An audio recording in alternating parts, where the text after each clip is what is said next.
जय माँ काली। कैसे हो आप सभी? उम्मीद है आप सब अच्छे होंगे, खुश होंगे, स्वस्थ होंगे। कई बार आप भी ऐसे लोगों से मिले होंगे जो भक्ति करते हैं, पर उनके मन में अहंकार है, उनके मन में लालच भी रहता है। और मैं भी ऐसे बहुत सारे लोगों से मिली हूँ। जब भी मैं खास तौर पे जब किसी तीर्थ धाम में जाते हैं ना, तो वहाँ पर बहुत सारे लोग ऐसे रहते हैं जो बहुत सारे क्या, पूरे के पूरे जो भक्ति भावना से ही वहाँ पर आए होते हैं। लेकिन आप उनके मन को देखेंगे तो इतना अहंकार भरा है, इतना गुस्सा भरा है, इतना लालच भरा है। तो कभी कभी मैं ये सोचने पर मजबूर हो जाती हूँ, आप भी ये सोचने पर मजबूर होते होंगे कि ऐसे लोगों को भक्ति करके क्या मिलता है। जब भक्ति करके आपका मन ही शांत नहीं हो पाया, आपके मन का अहंकार खत्म नहीं हुआ, मन का लालच खत्म नहीं हुआ, तो ऐसे भक्ति और आराधना का कोई मतलब ही नहीं है ना। आइए मैं इसी से रिलेटेड एक छोटी सी स्टोरी आपके साथ शेयर कर रही हूँ। बहुत ही प्यारी स्टोरी है। ये दो संत रहते हैं जो कि एक ही मंदिर में पूजा पाठ किया करते हैं। एक संत का काम होता है भक्ति भजन करना, कीर्तन करना, और दूसरे संत का काम होता है भगवान को भोग प्रसाद चढ़ाना, भगवान के मंदिर की देखभाल करना, यानी कि जो मूर्तियां होती हैं उनको नहलाना धुलाना, भोग लगाना। दोनों का काम बटा होता है, लेकिन काम होता है भक्ति का ही। एक दिन दोनों में बहस हो जाती है कि मैं श्रेष्ठ हूँ, मैं श्रेष्ठ हूँ। दोनों की बातें सुनकर नारद मुनि जो कि भेष बदल कर आते हैं उन दोनों के बीच में। अब देखिए, भेष बदलने की बात से मैं मुझे एक बात याद आ गई। कई लोगों का ये प्रश्न रहता है कि क्या कलयुग में भगवान देवी देवता इस पृथ्वी पर आते हैं? तो हाँ, आते हैं।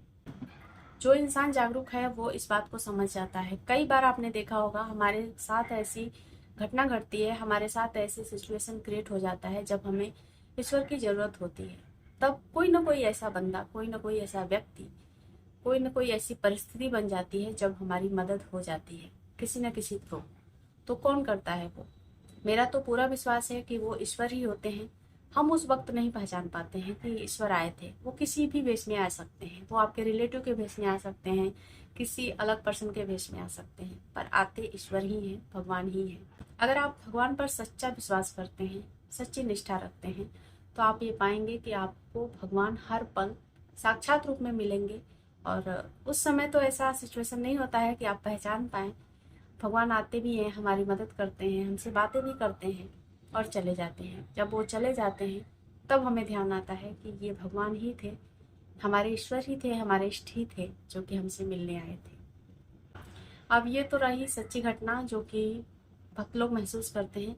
अब चलिए कहानी की तरफ मुड़ते हैं। तो नारद भगवान आते हैं भेष बदलकर और उन साधुओं का झगड़ा सुलझाने की कोशिश करते हैं। पूछते हैं कि तुम लोग किस बात पे बहस कर रहे हो? तो दोनों अपनी अपनी समस्या बताते हैं। उनमें से एक कहता है कि मैं भगवान की रोज सेवा करता हूँ, भोग लगाता हूँ, इसलिए मैं श्रेष्ठ पुजारी हूँ। और दूसरा कहता है कि मैं भजन कीर्तन करता हूँ, भगवान के मंत्रों का जाप करता हूँ, इसलिए मैं श्रेष्ठ हूँ। तब नारद मुनि ने कहा कि ठीक है, कल मैं फिर से आऊंगा और तुम दोनों की समस्या का हल भी साथ में लेकर आऊंगा। ये कहकर नारद मुनि चले जाते हैं, पर चुपके से वहां पर दो हीरे की अंगूठियां छोड़ जाते हैं दोनों के रहने के स्थान पर। पहला वाला जब अपने निवास स्थान पे जाता है तो वहां पर हीरे की अंगूठी देखकर उसके मन में लालच आता है। वो हीरे की अंगूठी को धीरे से अपने आसन के नीचे छुपा देता है कि कहीं किसी की नजर पड़ गई तो वो कहेगा कि मेरा है और ले जाएगा। दूसरे वाला भी अपने निवास स्थान पे जाता है जहाँ पर वो सोता बैठता है। तो वो हीरे की अंगूठी देखता है तो उसके मन में थोड़ा भी लालच के भाव नहीं आता है, और वो सोचता है कि जिसका भी रहेगा कल यहीं पर पड़ा रहेगा तो आएगा और लेकर जाएगा। कल वापस से नारद भगवान आते हैं और दोनों से कहते हैं कि मेरी हीरे की अंगूठी यहाँ पे रह गई थी, किसी ने देखी क्या? जो पहला वाला व्यक्ति था वो छुपाया था, तो वो इधर उधर झांकने लगा। उसके मन में लालच था, डर भी हो गया कि अब तो मैं पकड़ा जाऊंगा। वहीं दूसरा वाला था वो झट से बोला कि हाँ मैंने देखा है, मेरे आसन के पास पड़ा था, मैंने वहीं पर छोड़ दिया। मुझे लगा कि किसी का अगर गिरा होगा, पड़ा होगा, तो वो कल वापस आएगा और लेकर जाएगा। आपकी अंगूठी वहीं पड़ी है, आप लेकर जाइए। तो नारद भगवान ने कहा कि अब आप दोनों का फैसले की घड़ी आ गई है, चलिए अब फैसला हो जाए कि आप दोनों में श्रेष्ठ कौन है। फिर नारद मुनि ने अपनी असलियत बताई और पहले वाले व्यक्ति से पूछा कि जब आप भगवान की भक्ति करते हैं तो क्या आपको इतना भी भगवान पर भरोसा नहीं कि भगवान आपका भरण पोषण का इंतजाम कर देंगे? आपने अंगूठी क्यों चुराई?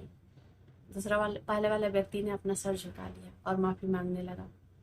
क्योंकि उसको ईश्वर पर विश्वास नहीं था। वो भक्ति तो कर रहा था, लेकिन उसके मन में डर भी था, लालच भी था, अहंकार भी था। और जब दूसरे वाले व्यक्ति से नारद मुनि ने पूछा, तो उसने कहा कि मैंने अंगूठी इसलिए नहीं चुराई क्योंकि मुझे विश्वास था अपने प्रभु पर, अपने ईश्वर पर, क्योंकि अगर मैं उनकी भक्ति में लगा हूँ तो वो मेरे खाने का इंतजाम कहीं ना कहीं से कर ही देंगे। तो ये होती है सच्ची भक्ति। अगर आप सच्चे भक्त हैं तो आपका मन शांत रहना चाहिए। आपके मन में कभी भी गलत विचार या भाव ना आए, अहंकार ना आए, इस बात का खास ख्याल रखें। जो व्यक्ति अहंकार रहित भक्ति करता है, उसी की भक्ति सफल मानी जाती है और उसी की भक्ति का फल भी मिलता है।